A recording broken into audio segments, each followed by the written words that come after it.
Good morning, everybody. It's time for an employee meeting, but we're going to do this one on video like we did last year. As with all employee meetings, we've got a lot to get to. We're going to go through the strategic plan, the flight plan, the IT and digital plan, and the talent strategy. That's a lot to go through. But first, I want to talk about the results of the employee engagement survey. Very gratified to see that 86% of people participated, and the overall engagement score went up from 76 to 77%. Now, you might not think that that's a big deal, but it's actually a huge movement because we're at that point now where movements get very, very tough because we're already very high. Our consultants that do the survey have said, look, we're going to stop comparing you to other Canadian companies because you're not in that group anymore. You've moved past that. In fact, at 77% engaged, we are only 5 off getting into the best companies in the world, like the top 100. So it's amazing. We're doing very, very well, particularly some snapshots. 93% of people understand the goals and objectives. That's huge. You know, there are sports teams that don't understand the goals and objectives like we do. And 81% of our staff understand this idea of the hub, which is a relatively new concept. So that's gratifying as well, that 4 out of 5 people really understand what the hub is all about. It's not all good news. And I think everybody can understand that this overall feeling of being under pressure and being busy is building. I get that, and you know, I've been looking at it, and it's hard when you look at all the data to figure out exactly what to do. Data can only take you so far. So this is my plea to you. You got to sit with your team, with your managers, and actually say, okay, what is at the core of this? Are there things that we're doing that we don't need to do? But you really want to figure out ways to get more work done with less effort.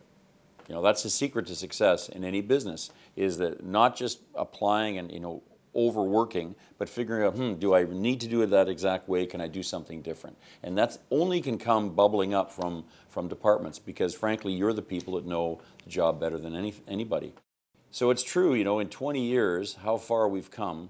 And no, I can't give you the really comforting thought that no, it's going to flatten out or stop. It's not going to. Unless there's a recession, which is possible, we don't see a decrease for the next several years. So we're going to pass 26 million and then 28, 30 million, you know, in the next 5 years. So what can we do to help? We are going to study, okay, where can we put more people? It's oftentimes true that more people will help, but also if what we're doing is not actually that efficient, adding more people won't fix it. So for those of you who really feel like, look, if we had one more person or another group here that will help, well, we're going to look at that. You know, and I'm not opposed to adding people if we need to keep up with the workload, but I think as well we need to look at how we do our work. So again, please sit down with your team.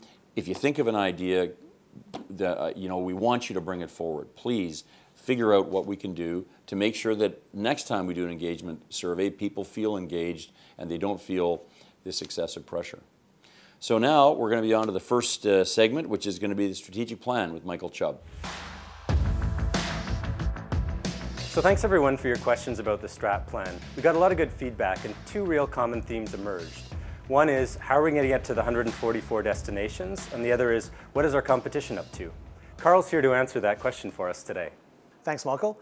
To the first question, how are we going to achieve our target of 144 destinations? Well, quite simply, we have a plan.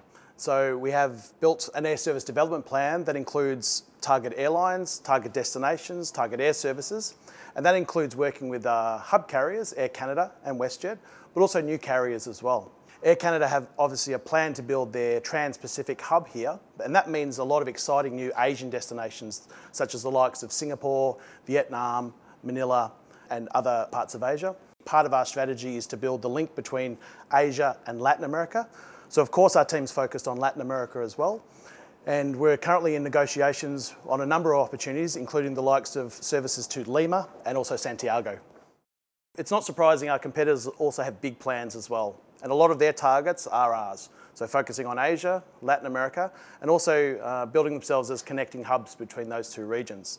San Francisco is currently our #1 threat, but we're also keeping a very close eye on Seattle and the combination of that airport's expansion plans and also Delta, building a Trans-Pacific hub from there as well. Thanks, Carl. This sounds really interesting. I'm glad we've got a plan in place, but it looks like we got to keep our eye on Seattle. That'll be the #1 threat.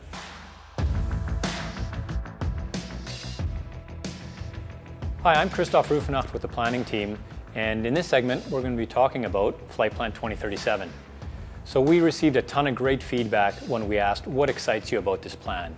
We heard about growth, remote stand operations, challenge, change, cool, technology, construction. And a lot of you had really great questions, and we have some folks that are going to help us answer some of those questions now.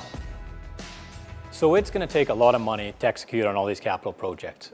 Is there a financial risk in the delivery of this capital plan? Yeah, there sure is. The few things that we have going for us is we have a large amount of operating cash flow and very low debt levels, especially compared to our competitors, and even as we forecast out, our debt levels are going to be fairly low. So if there ever was a recession or passenger downturn, we have the operating cash flow to be able to accommodate that.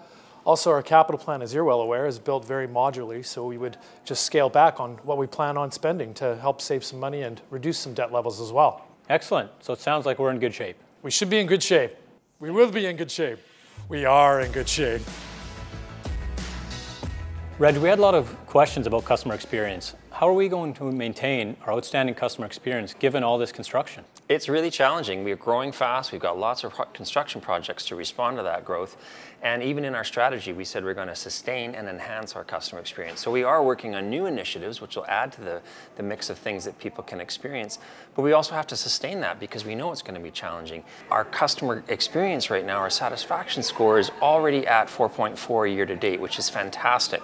So people are on deck and are really planning hard, and the creativity to add new things or to respond to challenges is amazing that's going on right now. Communications is working on hoarding that will be better for people and kind of more entertaining and help people if they're trying to find their way around. A lot of teams respond to this. The real-time ops team, the customer care team, the CMS team, parking and ground control on the curbside. There's a number of things that we're doing to try and make sure we're ready and that we're responding to customer needs.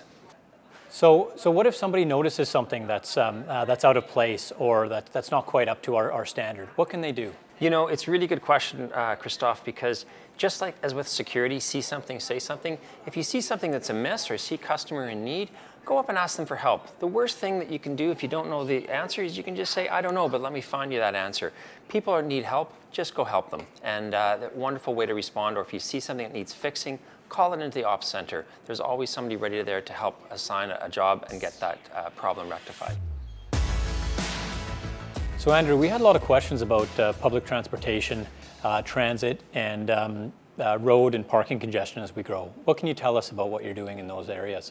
Well, ground access is really important to us. We have a comprehensive operations plan to deal with all the impacts from construction that we're seeing from our major projects that are happening over the next several years.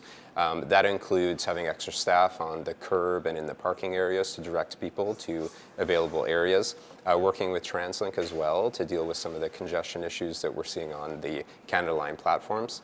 And then some really exciting projects that are taking place over the next few years for parking. In 2018, we launched our brand new value long-term lot at Templeton Station. We're going to follow that up in 2019 with a reconfiguration of jet set parking into a valet service. And then in 2021 with our brand new parkade facility, which will significantly increase parking capacity at YVR. So Greg, as it relates to remote stand operations or RSO, how will they operate and what's going to be the customer experience? RSO stands for Remote Stand Operations, which basically means that aircraft will park not at the terminal, but out at a remote parking place, such as at the west pads or the east pads. And we will bus them from their aircraft to the terminal or from the terminal to the aircraft. And as far as the customer experience goes, it's really going to be much the same on the departure side. The check-in process all the way through to the gate will be the same. The missing piece is the jet bridge. Because we will board people by bus from the terminal and drive them out to the remote stand to board their aircraft. And similarly, on arrival, no jet bridge, we'll bus them to the terminal. We really started this last year, and we're going to have a lot more this year and more in the future, or? Yeah, remote stand operations is here to stay at YVR. We've acquired a number of additional buses and more equipment to support the operation. We expect it to grow, and I'm excited about the growth. Excellent. Thanks, Greg. So Flight Plan 2037 is a really big undertaking for us. It includes the capital plan, it includes a financial plan, really maps out our next 20 years of this multi-billion-dollar plan. And we need all of your help to help us execute on this plan. So stay engaged, ask questions, do what you can, but most importantly, stay safe. Hey everyone, we're super excited on how we're going to support YVR strategy through the IT and digital plan. We're going to do that in 3 ways. First is the stable, resilient technology foundation. Digital is the way we do things, and multi-layered cybersecurity. Let me show you some highlights. One of the really cool things we're working on is an autonomous cleaning robot. Everybody loves robots. We're working with a local BC company who's into robotics, and we're taking industrial cleaning equipment and retrofitting it so that it doesn't have to have people moving it around. This is something that they're experts in, and it's new to us, but there's a really tremendous opportunity for us to learn from this experience and start to look at how we can apply artificial intelligence in different ways in the facility. So that's all about the robot. So let's talk to you about the new devices and productivity tools that we're bringing to you.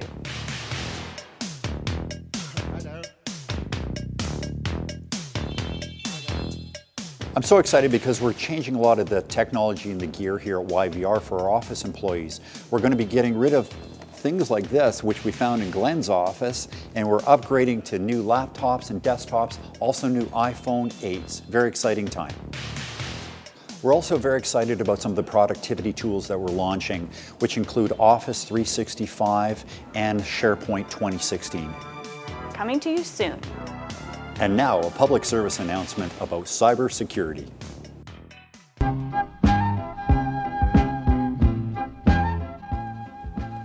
We interrupted your regular scheduled program to bring you an important cybersecurity message.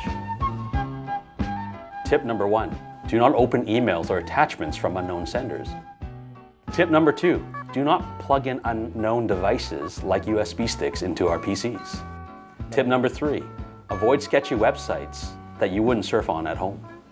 Tip number 4, if you're unsure of anything or see any suspicious cyber activity, email informationsecurity@yvr.ca. And remember, practice safe cyber. So in order to deliver on our strategic plan, we need to have the people. And for that, we created a talent strategy late last year. And so the HR team is here to give you an update on that talent strategy. Well, we have a lot of vacancies right now, and filling them takes some time. We want to make sure we get the right people for the right positions, so our process is a little bit long so that we can maximize our chances of getting the right person. But what we're doing is we're working as quickly as we can, encouraging hiring managers to dedicate the time that they need to focus on recruitment, as it should be a priority. We are in the process of recruiting another employment advisor to help out with recruitment over the next couple of years. And it's a good opportunity to remind everyone of our employee referral program. This year alone, we've filled about a quarter of our positions through employee referrals. So if you know anyone for the employment advisor position or for any other externally posted position, then check it out. So a lot of people ask questions about career growth. What can you do? Well, first thing, talk to your manager or visit My YVR. We have a My Careers page on there which has lots of information for you. Make sure you're having conversations. You know, what do you want to do? Where do you want to go with your career? What are your aspirations? Talk about your individual development plan. There's lots of great things you can do here. You can job shadow. You can take training. You can participate in our program. So for example, we have the Navigators program, which you may have heard of. It started back in 2014. We've had great success with that for emerging leaders. 21 of them have since been promoted to more senior roles or management roles. So make sure you're just talking to your manager about all these opportunities. You're aligned on what you want to do, and then you're going for it. And there's more. We're not just sticking to traditional classroom training anymore. We're offering some different modules, some different timings. We're doing shorter courses, and we've updated our online course offering platform. Now we're using something called Skillsoft. Have you checked that out yet? Skillsoft is a computer-based training online learning platform. There's tons of courses you can choose from. You can look specifically for whatever skill it is you're trying to develop, and you can match it to your development plan. So whatever you've identified in your IDP as something you want to develop, there'll be sure to be a topic on there. And then if you don't see what you're looking for, you find it overwhelming to try to find what you need, come by HR, and then we can help guide you for some of the topics that you might find useful. So a program that we're working on right now is fatigue risk management. Fatigue risk management is when you recognize where you're most at risk for having a fatigue-related incident. Mostly it affects shift workers, but also just in your day-to-day life, if you have a baby at home or if you've got situations outside of work that prevent you from getting the sleep that you need. You also need to be aware for your commute in, if you're driving, what your fatigue levels are like. These little gadgets are called Ready Bands, and with our consultant, they collect data and let you analyze your sleep patterns, as well as if you may be at risk for an undiagnosed sleep disorder, and also tell you when you'd be most at risk for a fatigue-related incident. So who's using those right now?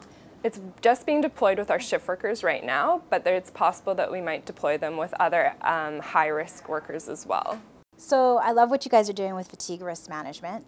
One of the things I was thinking of when you were talking about that is how it ties into resiliency, and that sometimes you need to be aware of where your energy level's at. What do you do to take a break sometimes? Absolutely. Well, when you're feeling a little run down, it's definitely important to have a good time outside of work. We have lots of great summer activities coming up, as well as lots of fitness activities, getting some vitamin D outside in the sunshine.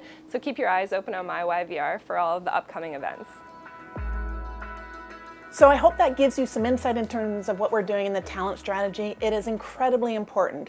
We have a lot on our plates, and we need to make sure that we are prepared and resilient, and we have the right talent in the right places to deliver on what we need to do. Interestingly, just before the team came in here, I was looking at the latest satisfaction scores. It actually went up. So you're still doing a fantastic job. Everybody involved, everybody who walks through the terminal and helps somebody, it's all part of our customer satisfaction. With that as well, I'd like to say, as it gets busier, you can sometimes feel a little pressure, even in the back of your mind, not from anybody else, like I gotta move faster. Don't move so fast that you become unsafe. Always take a step back and look at whatever it is you're doing in the terminal, outside, wherever, and stay safe. Don't ever cut corners because you think you need to be efficient. With that, I'll see you again in the Airside Chat. Stay safe.